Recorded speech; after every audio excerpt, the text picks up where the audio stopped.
अस्सलामुअलैकुम वरहमतुल्लाहि वबरकातुहू।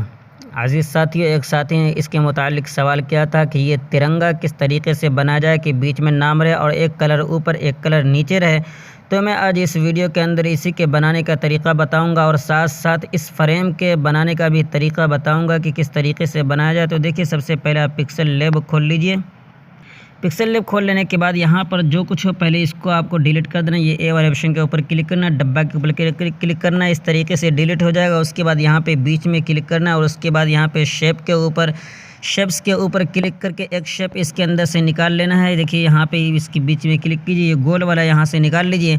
इसको यहाँ से निकाल लेने के बाद सबसे पहले ऊपर इस तरीके से इसके ऊपर क्लिक करके और फिर यहाँ इसके ऊपर हाथ रखिए, जाल इस तरीके से लगा लीजिए ताकि इधर उधर ना भागे। इसको इस तरीके से करने के बाद सबसे पहले इसको एक कलर में कर लें, जो झंडा के अंदर कलर हुआ करता है। तो ये कलर के ऊपर क्लिक करें, इसको इनेबल कर दें। इनेबल करने के बाद सबसे पहले आप यहाँ पे एक कलर कर लें। देखिए ये कलर झंडा के अंदर हुआ करता है, जो ऊपर की जानिब होता है। तो ये कलर किस तरीके से बना जाए, ये प्लस वाले ऑप्शन के ऊपर क्लिक कीजिए और यहाँ पर किनारे में इसको पकड़ के इस तरीके से छोड़ दीजिए और इन तमाम को, ये तीनों को इधर कर देना है, बिल्कुल मिला देना है किनारे में और फिर ओके के ऊपर क्लिक कर देना। तो ये कलर आपका बन जाएगा। इसके बन जाने के बाद अब आपको इसके अंदर नाम लिख लेना है। तो ये ए के ऊपर क्लिक कीजिए और उसके बाद यहाँ पे टेक्स्ट के ऊपर क्लिक करके एडिट के ऊपर क्लिक कीजिए और फिर डब्बे के ऊपर क्लिक करके इसको डिलीट कर दिए। उसके बाद जो कुछ भी आप नाम लिखना चाहते हो वो यहाँ पर नाम लिख लें। देखिए मैंने अपना नाम यहाँ पे लिख लिया। नाम लिख लेने के बाद अब इसके फ़ॉन्ट को बदल लेना है। तो फ़ॉन्ट को बदलने के लिए इसके अंदर मैं ख़त्ते असलम इस्तेमाल करूँगा। ये टेलीग्राम कास्मेटिज के अंदर है, आप वहाँ से डाउनलोड कर लीजिए। पहले फ़ॉन्ट के ऊपर क्लिक कीजिए, उसके बाद जो आप डाउनलोड किए रहेंगे, सेव किए रहेंगे, तो ये माई फ़ॉन्ट के अंदर आएगा। इसके ऊपर क्लिक करने के बाद यहाँ पे ख़त्ते असलम है, इसके ऊपर क्लिक कीजिए और फिर यहाँ आने के बाद अब आपको ये काम करना है कि तमाम हरूफ आपस में एक दूसरे से मिल जाना चाहिए और एक रंग जो ऊपर दूंगा मैं ये अलग और ये अलग रहना चाहिए। तो इसको करने के लिए जिस तरीके से मैं कर रहा हूँ आप उस तरीके से करें। ये नाम को बड़ा करने के बाद यहाँ पर स्ट्रोक का ऑप्शन है, इसके ऊपर क्लिक करने के बाद इसको इनेबल कर देना है। फिर स्ट्रोक विद को जो यहाँ पर 4 पे देख रहे हैं, इसको इस कदर बढ़ा देना है कि नाम आपस में एक दूसरे से मिल जाना चाहिए। तो इसको इस तरीके से यहाँ पे मैंने 10 कर दिया, तो ये आपस में मिल चुका है। आपस में मिल जाने के बाद अब आपको ये ख्याल रखना है कि ये जो काला है इसको बिल्कुल कलर के किनारे होना चाहिए, यानी इस कदर हो जाए कि उधर वाला कलर इधर ना आए और इधर वाला कलर उधर ना जा पाए, यानी बीच में बिल्कुल रुकावट हो जाए। इस तरीके से आपको बराबर कर लेना है।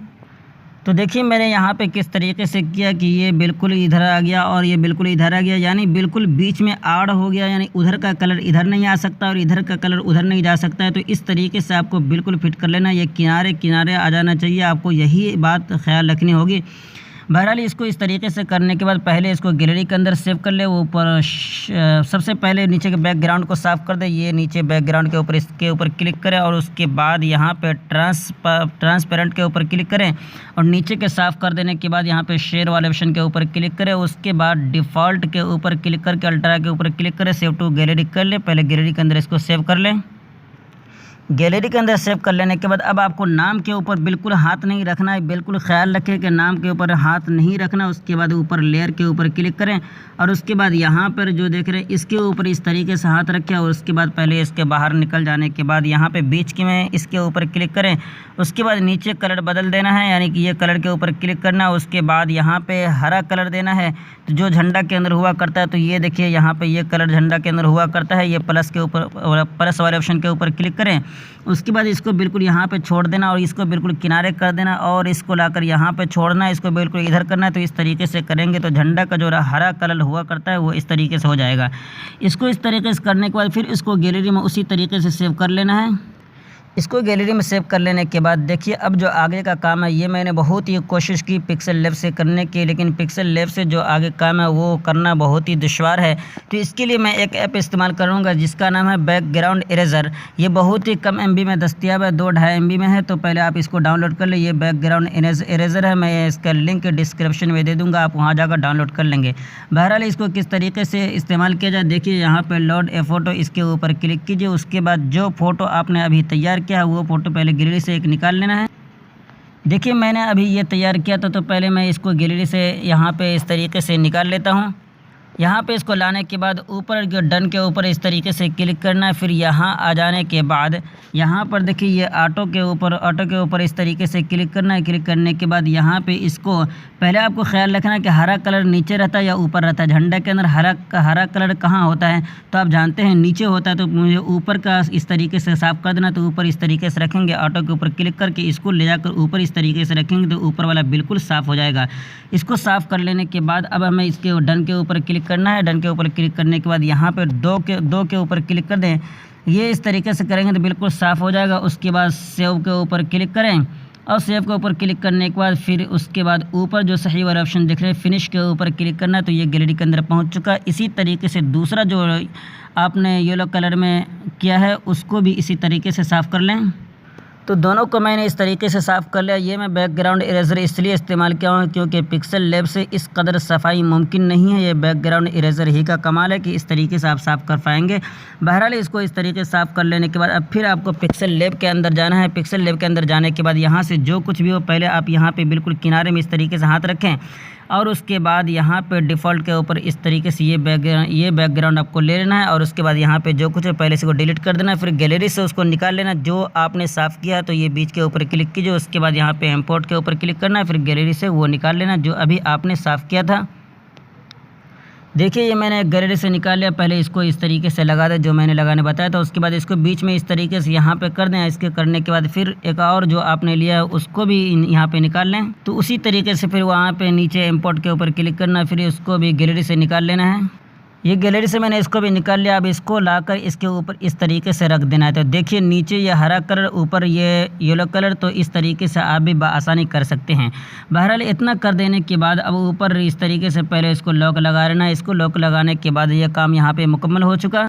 अब मैं फ्रेम बनाने जा रहा हूँ किस तरीके से फ्रेम बना जाए। तो देखिए यहाँ शेप्स के ऊपर क्लिक करना, उसके बाद एक शेप यहाँ से निकाल लेना है। इसको इसी तरीके से यही रहने देना है और उसके बाद थोड़ा सा नीचे जाना है और यहाँ पर देखिए ओपेसिटी को बिल्कुल ख़त्म कर देना है। और उसके बाद यहाँ पे स्ट्रोक विड्थ को 3 पर लाकर छोड़ देना है।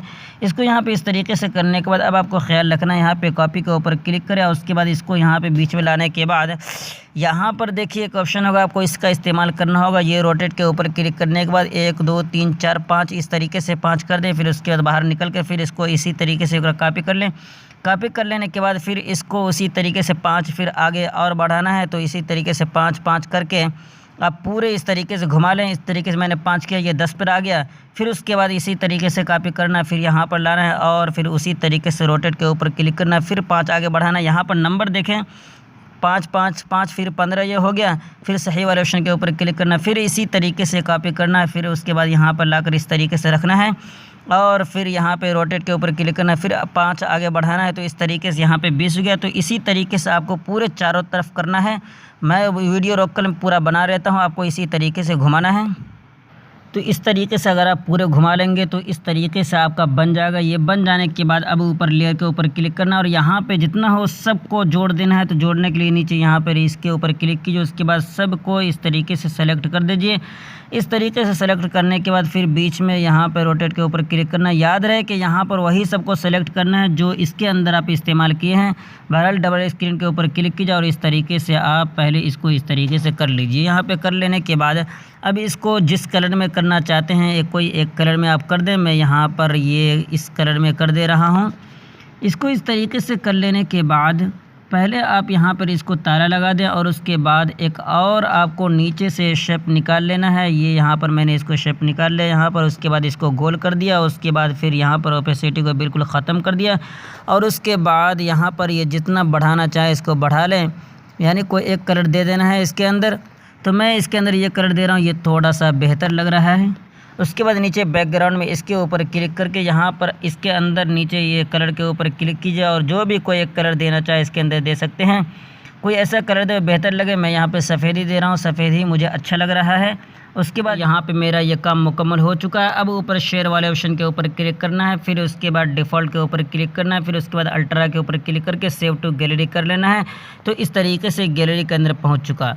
तो एक साथी ने कहा था कि ये बीच वाला जो है तिरंगा वो किस तरीके से बनाया जाए। तो मैंने साथ साथ ये फ्रेम जो किनारे हैं बहुत ही खूबसूरत लग रहा है दिखने में, तो मैंने इसको भी बनाकर बताया। और इंशाअल्लाह रमज़ान करीब है और मैं अब चाहता हूँ कि रमज़ान के कैलेंडर बनाकर आप लोगों को सिखाऊँ, क्योंकि बहुत सारे साथियों की फ़रमाइश है, तो इंशाल्लाह मैं बनाकर ज़रूर आपको सिखाऊँगा। उम्मीद है कि आपको वीडियो पसंद आई होगी, तो लाइक कर दें और फिर कोई भी सवाल हो तो कमेंट के ज़रिए आप पूछ सकते हैं। और अगर पहली मर्तबा आप हमारे चैनल पे आए हैं तो सब्सक्राइब कर लें, ताकि इसी तरीके से आपको हमेशा कुछ ना कुछ सीखने का मौका मिलता रहे। तो फिर मिलते हैं अगली वीडियो में। दुआ की दरख्वास्त। वस्सलामु अलैकुम व रहमतुल्लाहि व बरकातुहू।